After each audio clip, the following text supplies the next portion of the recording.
Hello friends, તો સ્વાગત છે તમારું મારી ચેનલ ઉપર. અને આજે આપણે બનાવીશું પાસ્તા, એ પણ એકદમ ચીઝી ક્રીમી પાસ્તા, જેમાં આપણે કોઈ પણ ક્રીમનો યુઝ કરવાનો નથી. એકદમ ટેસ્ટી બનશે. તો એના માટે રેસીપી તો જોવી પડશે, તો ચાલો રેસીપી જોઈ લઈએ. તો સૌથી પહેલા એક તપેલીની અંદર અહીંયા મેં 2 થી 2.5 ગ્લાસ જેટલું પાણી લઈ લીધું છે, એટલે કે 2.5 કપ જેટલું પાણી લઈ લીધું છે. ઉપરથી એડ કરી દઈશું સ્વાદ પ્રમાણે મીઠું અને 2 ચમચી જેટલું તેલ એડ કરી લેવાનું છે. હવે ઢાંકણ ઢાંકી આપણે આ પાણી છે ને ઉકળવા દેવાનું છે. થોડી જ વારમાં અહીંયા આપણું પાણી છે સરસ રીતે બોઇલ થઈ ગયું છે. એની અંદર આપણે 1 કપ જેટલા પાસ્તા એડ કરી દેવાના છે. હવે એને ઢાંકણ ઢાંકી પાસ્તાને ઉકળવા દઈએ. ત્યાં સુધી અહીંયા મેં 3 નંગ ટમેટા લઈ લીધા છે. આ રીતે ઉપરથી ડીટીયાનો ભાગ છે એ કાઢી લીધું છે. એની સાથે મેં અહીંયા એક મોટી ડુંગળી લઈ લીધી છે અને એને પણ છાલ ઉતારી અને આ રીતે એકદમ પતલી પતલી સ્લાઇસમાં આપણે એને કટ કરી લેવાની છે. અને જે આપણે પાણીમાં ઉકળતી વખતે તેલ એડ કર્યું ને, એ એટલા માટે એડ કરીએ છીએ કે જ્યારે આપણા પાસ્તા છે ઉકળતા હોય ને ત્યારે એકબીજાથી ચીપકી જાય નહીં. તો હવે અહીંયા જો ડુંગળી ટમેટા કટ થઈ ગયા છે અને મેં ટમેટાના 2 જ સ્લાઇસ કર્યા છે. હવે એક પેન લઈ લેવાનું છે. પેનની અંદર મેં 2 ચમચી જેટલું તેલ એડ કરી આ રીતે ફેલાવી દીધું છે.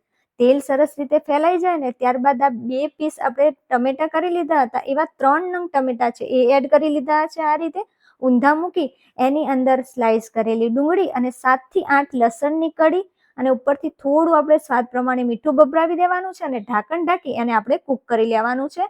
હવે ટમેટા ડુંગળી છે જ્યાં સુધી કૂક થાય છે ત્યાં સુધી આપણા પાસ્તા છે એ પણ સરસ રીતે બોઇલ થઈ ગયા છે, એટલે કે સરસ રીતે કૂક થઈ ગયા છે.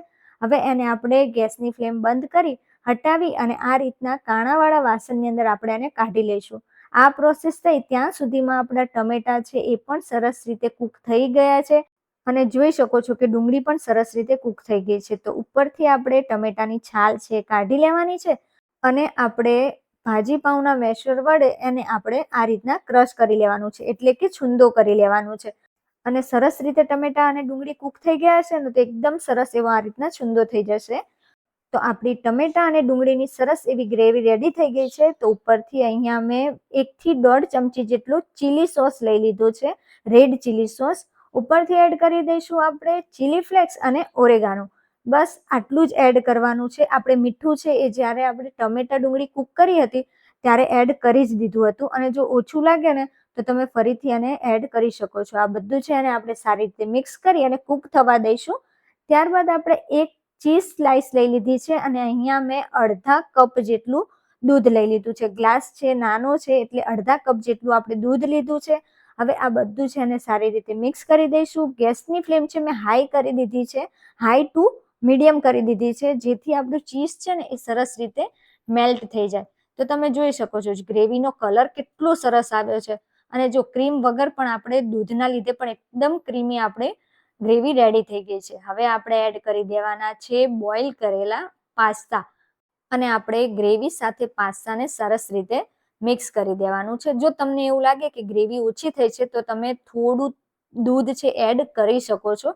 તો બસ 2 મિનિટ માટે આપણે એને કૂક થવા દેવાનું છે અને 2 મિનિટ બાદ આપણે ઉપરથી ધાણા ભાજી સમારેલી છે એ એડ કરી દઈશું અને એને પણ આપણે પાસ્તા સાથે સારી રીતે મિક્સ કરી દઈશું. છે ને એકદમ ઝટપટ બની જતા પાસ્તા. તો આપણે હવે એને સર્વ કરી લેવાનું છે. સર્વ કરી એના ઉપરથી મેં એડ કરી દીધું છે ચીઝ. ચીઝ છે એને મેં આ રીતે છીણી અને એડ કર્યું છે, એટલે એકદમ સરસ લાગશે. ટેસ્ટ પણ એટલો સરસ લાગશે અને અત્યારે બધાને આ રીતના ઉપર ચીઝ છીણીને આપો ને એટલે સરસ જ લાગે છે. તો રેડી છે આપણા ક્રીમી ચીઝી પાસ્તા. તો હવે આપણે એને ટેસ્ટ કરી લઈએ. તો વાયરલ ચીઝી પાસ્તા આપણા રેડી થઈ ગયા છે અને ટેસ્ટમાં તો એટલા સરસ બન્યા છે. રિયલીમાં એકવાર જરૂરથી ટ્રાય કરો. એકદમ ઇઝી રેસીપી છે. તો રેસીપી ગમી હોય ને તો લાઈક કરવાનું ભૂલતા નહીં.